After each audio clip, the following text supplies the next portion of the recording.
नमस्ते everyone, welcome back to the channel the nurse next door Samiksha. आज हम पढ़ने वाले हैं एबनॉर्मलिटीज ड्यूरिंग पोस्टनेटल पीरियड। मतलब पोस्टनेटल पीरियड में होने वाली ऐसी कौन कौन सी एबनॉर्मलिटीज, हेल्थ कॉम्प्लिकेशंस हैं जो कि आफ्टर डिलीवरी पोस्टनेटल पीरियड में होते हैं। ये टॉपिक मैंने लिया है बीएससी नर्सिंग 4th ईयर के मिडवाइफरी एंड ऑब्स्टेट्रिकल नर्सिंग के यूनिट 9 को ही मैंने एक आसान इजी लैंग्वेज में स्टेप बाय स्टेप करके एक्सप्लेन किया है। ये topic BSc nursing exam point of view से भी बहुत इंपॉर्टेंट है, क्योंकि इस टॉपिक से एग्जाम में 100% एक न एक क्वेश्चन जरूर आता है। सो वीडियो को एंड तक जरूर देखिएगा, स्किप मत करिएगा, क्योंकि एंड में मैंने एक क्विक रिवीजन चार्ट रखा है जो कि 1 मिनट में ही आपको इसका कॉन्सेप्ट इस तरीके से याद करवा देगा कि एग्जाम में आपको कभी भूलेगा ही नहीं। सो वीडियो को एंड तक जरूर देखिएगा। ये टॉपिक वुमेन हेल्थ से रिलेटेड है, क्योंकि कुछ वुमेन ऐसी होती हैं जिनको pregnancy to delivery to after delivery कोई हेल्थ कॉम्प्लिकेशंस नहीं होते हैं, बट कुछ वुमेन ऐसी होती हैं जिन्हें आफ्टर डिलीवरी काफी हेल्थ इश्यूज होते हैं अगर उन्होंने ध्यान और अर्ली डिटेक्ट नहीं किया है तो। सो इस वीडियो को एंड तक जरूर देखना। और अब चलिए स्टार्ट करते हैं कि पोस्टनेटल पीरियड में होने वाली ऐसी कौन कौन सी एबनॉर्मलिटीज और हेल्थ इश्यूज होते हैं। सो अब हम 1 बाय 1 करके डील करेंगे।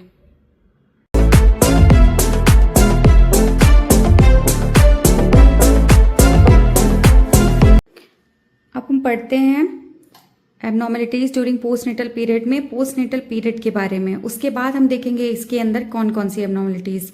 तो पोस्टनेटल पीरियड जो होता है वो स्टार्ट होता है immediately after child birth to 6 to 8 weeks का पीरियड जो होता है वो पोस्टनेटल पीरियड कहलाता है। पोस्टनेटल पीरियड में क्या होती है कि बॉडी प्री प्रेगनेंसी स्टेट में वापस आती है, मतलब returns to its pre pregnancy state, normal condition में वापस आती है। तो पोस्टनेटल पीरियड क्या होता है, start immediately after child birth to 6 to 8 weeks का पीरियड्स होता है जिसमें बॉडी अपनी प्री प्रेगनेंसी स्टेट में वापस आती है। अब देखते हैं कि there can be multiple abnormalities, मतलब पोस्टनेटल पीरियड में आफ्टर डिलीवरी कई सारी एबनॉर्मलिटीज एंड कॉम्प्लिकेशंस इंक्लूडेड होते हैं, जैसे कि पीपीएच, मैस्टाइसिस एंड साइकोलॉजिकल डिसऑर्डर, है ना। तो जैसे पीपीएच, मैस्टाइसिस, साइकोलॉजिकल डिसऑर्डर ये एबनॉर्मलिटीज हैं जो कि अराइज हो सकती हैं पोस्टनेटल पीरियड में। तो सबसे पहले हम पीपीएच को देखते हैं कि पीपीएच क्या होता है। सो पोस्टपार्टम हेमोरेज, पीपीएच को पोस्टपार्टम हेमोरेज भी कहते हैं, जनरली हम इसे पीपीएच के नाम से भी जानते हैं। सो ये बहुत ही इंपॉर्टेंट टॉपिक होता है पीपीएच, नर्सिंग एग्जाम में 100% आने के चांसेस रहते हैं इसको। सो पीपीएच क्या होता है, तो एक्सेसिव ब्लीडिंग होना आफ्टर डिलीवरी, जेनाइटल ट्रैक्ट से एक्सेसिव ब्लीडिंग होना ही पीपीएच कहलाता है। अब कैसे पता चलेगा कि ये पीपीएच की कंडीशन है, क्योंकि नॉर्मल डिलीवरी होने के बाद तो नॉर्मली भी ब्लड लॉस होता है जेनाइटल ट्रैक्ट से, बट हम कैसे आइडेंटिफाई करेंगे कि पीपीएच ही है। तो जो पीपीएच होता है ना, उसमें वजाइनल डिलीवरी अगर हुई है तो more than 500 ml blood loss होगा, और अगर सिजेरियन डिलीवरी हुई है तो more than 1000 ml blood loss होगा। तो इससे हमें पता चलेगा कि पीपीएच की कंडीशन है। अगर मोर देन 500 वजाइनल डिलीवरी है तो ब्लड लॉस, और अगर more than 1000 ml blood loss caesarean delivery है तो होता है अगर, तो वही कंडीशन पीपीएच की कहलाती है। अब आते हैं कि इसके क्या क्या कॉजेस हो सकते हैं, पीपीएच होने के क्या क्या कॉजेस हो सकते हैं। तो सबसे पहला कॉज और सबसे मेन इंपॉर्टेंट कॉज होता है यूटेराइन अटॉनी, है ना। यूटेराइन अटॉनी क्या होता है, तो यूटेराइन अटॉनी मतलब कि यूट्रस अपनी कॉन्ट्रैक्ट होने की जो कैपेसिटी है वो लूज कर देता है, मतलब यूट्रस इसमें कॉन्ट्रैक्ट होना बंद हो जाता है, वही कंडीशन है यूटेराइन अटॉनी। तो मतलब पीपीएच जब कॉन्ट्रैक्ट ही यूट्रस नहीं होगा तो ब्लीडिंग स्टॉप नहीं होगी और कंटिन्यू ब्लीडिंग होती रहेगी।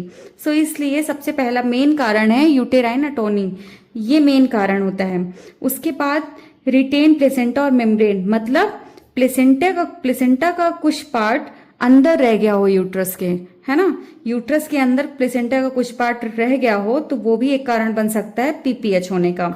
उसके बाद ट्रॉमा भी एक कारण है पीपीएच होने का। अगर चोट लग गई, मतलब ड्यूरिंग डिलीवरी अगर वल्वा, पेरिनियम और वजाइना में इंजरी हो गई है तो वो भी एक कारण है पीपीएच होने का। उसके बाद आता है कोगुलेशन डिफेक्ट, मतलब कि जो ब्लड होता है उसमें मतलब क्लॉटिंग फैक्टर अगर नहीं है और वो ब्लड क्लॉट नहीं हो पा रहा है, क्लॉटिंग फैक्टर एब्सेंस है ब्लड में, जैसे कि हीमोफीलिया, मान लो पेशेंट को हीमोफीलिया हो गया है, हीमोफीलिया था, तो इस वजह से उसका कंटिन्यू ब्लीडिंग होता रहेगा, क्योंकि क्लॉट तो ब्लड बनेगा नहीं, ब्लड में क्लॉट तो बनेगा नहीं, तो कंटिन्यू ब्लीडिंग होगी। तो ये भी एक मेन कारण है पीपीएच होने का। नेक्स्ट पॉइंट हम देखेंगे कि साइन एंड सिम्टम क्या क्या होते हैं पीपीएच के, कैसे पता चलेगा कि पीपीएच है, क्या क्या साइन एंड सिम्टम्स दिखते हैं उस टाइम पे। तो एक्सेसिव वजाइनल ब्लीडिंग होगी, मतलब वजाइना से एक्सेसिव अमाउंट में ब्लड लॉस होगा, ठीक है। और जब ब्लड लॉस होगा तो बीपी क्या होगी, लो होगी, लो बीपी हो जाएगा, और पल्स जो है वो फास्ट हो जाएगा, रैपिड पल्स हो जाएगा, ठीक है।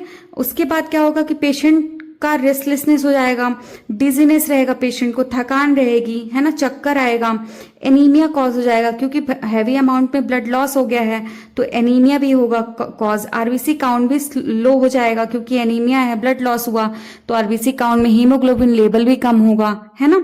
ये सारे कारण आप कोरिलेट करके भी साइन एंड सिम्टम अपने से भी सोच सकते हो कि अगर हैवी अमाउंट में ब्लड लॉस हुआ है तो और क्या क्या चीजें दिख सकती हैं पेशेंट में, है ना। तो ये साइन एंड सिम्टम्स हो गए पीपीएच के। उसके बाद अब हम देखेंगे कि मेडिकल मैनेजमेंट, क्या क्या हम मेडिकल मैनेजमेंट दे सकते हैं पीपीएच के पेशेंट को। तो सबसे पहले ivy fluids and blood transfusion, IV fluid provide करेंगे एंड ब्लड ट्रांसफ्यूजन करेंगे, क्योंकि ब्लड लॉस हैवी अमाउंट में हुआ तो ब्लड लॉस बॉडी में ब्लड का जो अमाउंट है वो कम हो गया, इस वजह से हम उसे ब्लड ट्रांसफ्यूज करेंगे। उसके बाद हम करेंगे यूटेरोटोनिक ड्रग्स, मतलब ऑक्सीटोसिन एंड मिथार्जिन। तो हम यूटेरोटोनिक ड्रग्स क्यों देंगे, क्योंकि यूटेरोटोनिक ड्रग्स देने से यूट्रस कॉन्ट्रैक्ट करेगा तो जो ब्लीडिंग है वो स्टॉप हो जाएगी, है ना। उसके बाद देखेंगे कि identify and treat the cause, remove it, identify करेंगे कि क्या कारण हो सकता है ब्लड लॉस होने का, पीपीएच होने का क्या कारण हो सकता है। तो अभी मैंने पीछे कॉजेज में पढ़ा है कि अगर रिटेन प्रोडक्ट्स रह गया है, प्लेसेंटा का कुछ पार्ट रह गया है यूट्रस के अंदर, तो तब हम आइडेंटिफाई करेंगे, और अगर प्रोडक्ट्स है यूट्रस के अंदर तो उसे फौरन क्या करेंगे, रिमूव कर देंगे। अगर मेडिकल मैनेजमेंट काम नहीं किया और ब्लीडिंग फिर भी हो रही है तो हम क्या करेंगे, सर्जिकल मैनेजमेंट परफॉर्म करेंगे, है ना। तो सर्जिकल मैनेजमेंट में हम क्या क्या कर सकते हैं, तो मैनुअल रिमूवल ऑफ प्लेसेंटा, मतलब अगर मेडिकल वाला पूरा फेल हो गया है प्रोसीजर तो सर्जिकल प्रोसीजर में मैनुअल रिमूवल ऑफ प्लेसेंटा करेंगे, मतलब कि प्लेसेंटा को मैनुअली रिमूव करेंगे। फिजिशियंस के थ्रू, डॉक्टर के थ्रू परफॉर्म किया जाता है, एसेप्टिक टेक्निक को बिल्कुल ध्यान में देते हुए कि जिससे पेशेंट को इन्फेक्शन ना हो। अपना हैंड को पेशेंट के यूट्रस के अंदर इंसर्ट करके जो भी रिटेन प्रोडक्ट्स है उसे निकालते हैं, तो यही प्रोसीजर कहलाती है मैनुअल रिमूवल ऑफ प्लेसेंटा। उसके बाद है यूटेराइन आर्टरी लाइगेशन और हिस्टेक्टोमी। ब्लीडिंग फिर भी कंटिन्यू हो रही है तो यूट्राइन आर्टरी लाइगेशन कर देंगे, मतलब यूट्रस की जो आर्टरी है उसे टाई कर देंगे, लाइगेट कर देंगे, तो ब्लीडिंग अपने आप स्टॉप हो जाएगी, स्लो हो जाएगी। उसके बाद भी अगर ब्लीडिंग हैवी हो रही है, सारी प्रोसीजर्स फेल हो गई हैं, तो हिस्टेक्टोमी कर देंगे, रिमूवल ऑफ यूट्रस कर देंगे। उसके बाद हम देखते हैं कि क्या क्या नर्सिंग मैनेजमेंट, सबसे मेन एग्जाम में पॉइंट्स कभी कभी ये भी उठा लेता है कि नर्सिंग मैनेजमेंट बस लिखो, पीपीएच का नर्सिंग मैनेजमेंट लिखो, तो ये एक पॉइंट है नर्सिंग मैनेजमेंट। तो नर्सिंग मैनेजमेंट में हम देखते हैं कि check vital sign every 15 minute, every 15 minutes में वाइटल साइन लेंगे, यूट्राइन मसाज देंगे जिससे यूट्रस फर्म हो, यूट्रस टाइट हो, क्योंकि अभी यूट्रस क्या है, मतलब लूज हुआ रहेगा। फिर मॉनिटर करेंगे, ब्लीडिंग को रिकॉर्ड करेंगे, आईवी लाइन पेशेंट को देंगे, मेंटेन काम इन्वायरमेंट करेंगे। क्या क्या प्रिकॉशंस ले सकते हैं पीपीएच की कंडीशन में, तो अवॉइड अर्ली एम्बुलेशन, पेशेंट को मना करेंगे कि वो जल्दी ना चले, मतलब जल्दी से चलने ना लग जाए, रेस्ट करे, कंप्लीट बेड रेस्ट ले। ऑब्जर्व करेंगे कि ब्लीडिंग कितनी देर से हो रही है, डिलेड ब्लीडिंग ऑब्जर्व करेंगे। आयरन रिच डाइट के लिए पेशेंट को एजुकेट करेंगे, क्योंकि काफ़ी ब्लड लॉस होने की वजह से उसकी बॉडी में खून की कमी हो गई है, तो वो मतलब फुलफिल हो सके, इसके लिए हम उसे एजुकेट करेंगे आयरन रिच डाइट लेने के लिए। आप इमेज में देख सकते हो कि यूट्रस की कैसी कंडीशन होती है पीपीएच की कंडीशन में, है ना।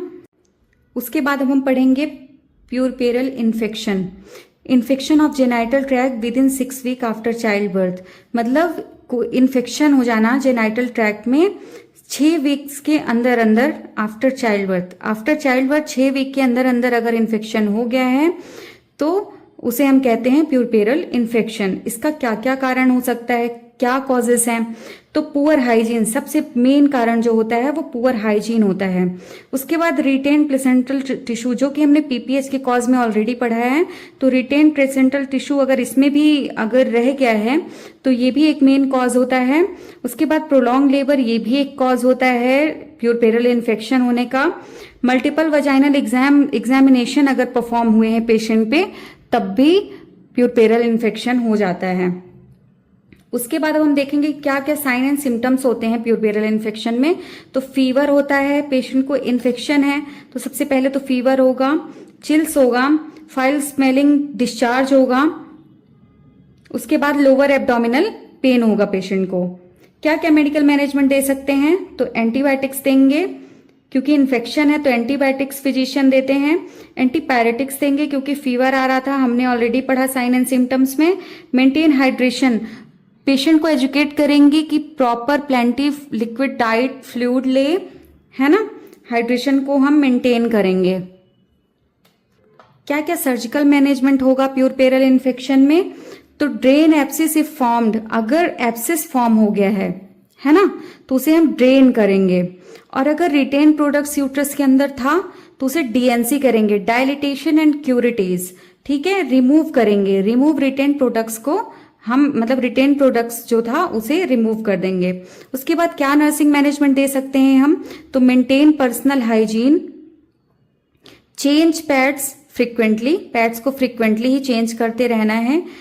टेम्परेचर को मेंटेन करके रखना है। Provide nutritional diet, encourage fluids लेने के लिए इनकरेज करना है। उसके बाद क्या प्रिकॉशंस हो सकता है? तो पेशेंट को एजुकेट करेंगे कि वो पर्सनल हाइजीन मेंटेन करके रखे। Strict aseptic technique during delivery, strict aseptic techniques को मेंटेन करते हुए ही डिलीवरी करवाया जाए। आप इमेज में देख सकते हो कि किस तरीके से प्यूरपेरल इन्फेक्शन दिख रहा है। आप इमेज के थ्रू भी देख सकते हो कि किस तरीके का इन्फेक्शन दिख रहा है।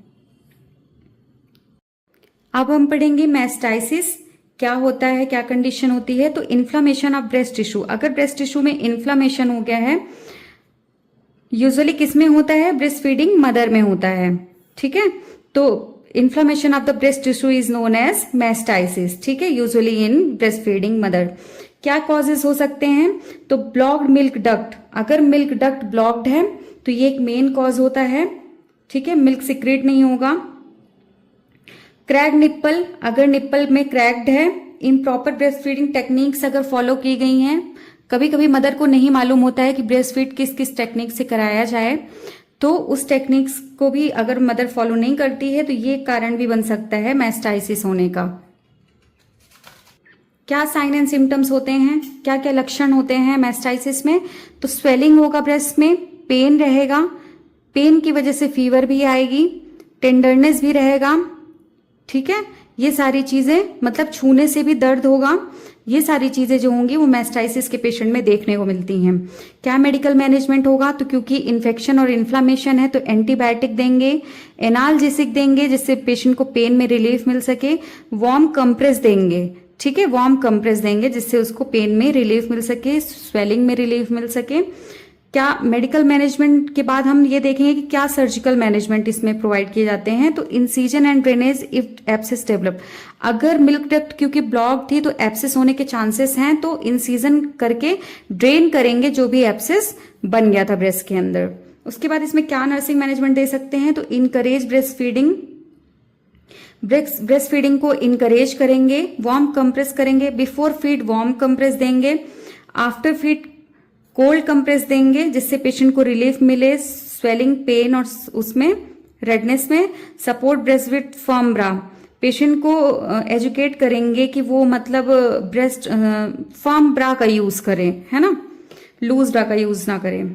Precautions, maintain breast hygiene, breast hygiene maintain करने के लिए बोलेंगे। Avoid tight clothing, tight clothing को अवॉइड करना है। एम्प्टी बोथ ब्रेस्ट अल्टरनेटली, तो मतलब ब्रेस्ट क्या है कि ब्रेस्ट को एम्प्टी करना है, मतलब जनरली मदर क्या करती है ना कि सिर्फ एक ही ब्रेस्ट से फीड करवाती रह जाती है, तो एक ब्रेस्ट में एब्सिस और मिल्क डक्ट ब्लॉक्ड होना और इन्फेक्शन और इन्फ्लामेशन होने के चांसेस बढ़ जाते हैं। इसलिए अल्टरनेट तरीके से दोनों ब्रेस्ट को एम्प्टी करते रहना है, दोनों ब्रेस्ट से फीड करवाते रहना है।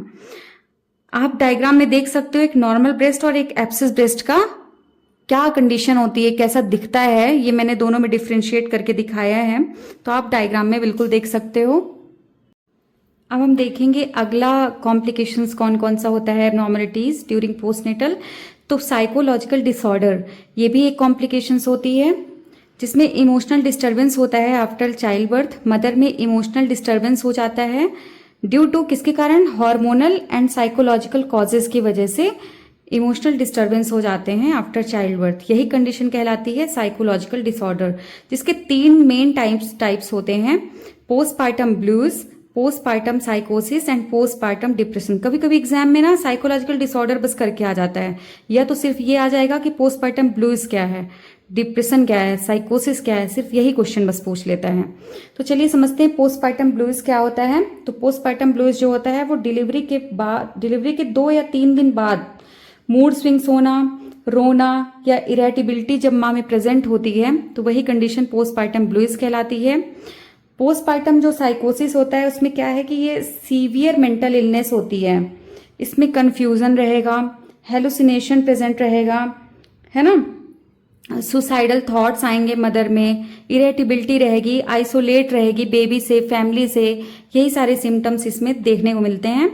अगला है पोस्टपार्टम डिप्रेशन। तो डिप्रेशन में यही है कि सीवियर लॉन्ग टाइम अगर सैडनेस हो गया, है ना, लॉस ऑफ इंटरेस्ट हो गया, नींद ना आना, इंसोम्निया जिसे हम कहते हैं वो प्रेजेंट होना, तो ये सब साइन एंड ये सब टाइप्स मतलब ये इसके अंदर आते हैं डिप्रेशन के अंदर। तो ये जो मेन 3 टाइप्स होते हैं ये साइकोलॉजिकल डिसऑर्डर के होते हैं। उसके बाद इसमें क्या क्या साइन एंड सिम्टम्स होते हैं, तो जो तीनों में प्रेजेंट होते हैं वही यहाँ हम लिख सकते हैं।